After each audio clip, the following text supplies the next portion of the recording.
Hi, I'm Nikita Burdick, and I am a loan officer. In this subject, I want to talk about first-time homebuyers. So a lot of people think that there are a lot of programs or advantages to being a first-time homebuyer. And there are some, but it is not as big of an advantage as people assume.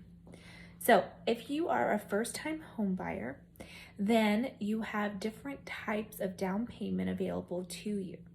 First, there is the Nevada Home is Possible grant, which gives first-time homebuyers a separate category. And under that category, currently, you're limited to a loan amount of $354,000 in Clark County.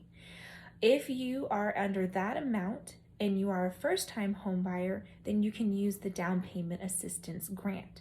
This is a grant offered by the State of Nevada Housing Department, so you have to use the rate that is provided by that department. So it doesn't matter what lender you go to, they have to use that rate.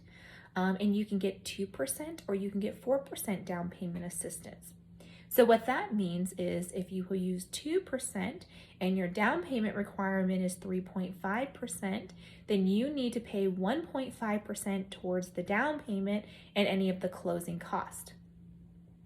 If you use 4%, then that's going to cover the entire 3.5% down payment plus give you some money towards the closing cost.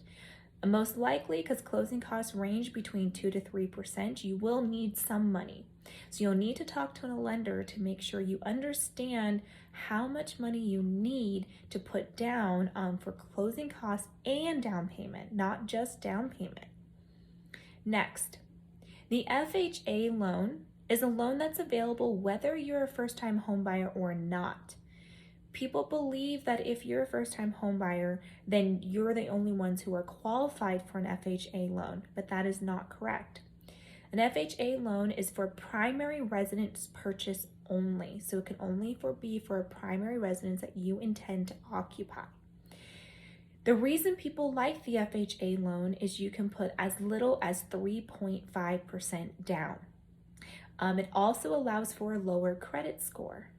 You can have a minimum of a 620 credit score in order to qualify for an FHA loan. Also, and that may differ from lender to lender, but with my lending, it's a 620 minimum score. The maximum debt to income ratio is 56.99%. Debt to income, you can watch another video that talks into that a little bit more in detail. However, debt to income is how much debts are on your credit report versus how much income you make monthly. That number needs to be under 56.99%. So let's say you make $5,000 in income a month. Then you can have up to 56.99% of debt per month. Whereas, the conventional loan has lower debt to income requirements. So this loan is great and it's used by a lot of first-time homebuyers because a lot of first-time homebuyers need help with the debt to income ratio or don't have as much credit built up yet. Okay. Now, the next thing that is available for first-time homebuyers that may or may not be available for someone who is not a first-time homebuyer is with a conventional loan.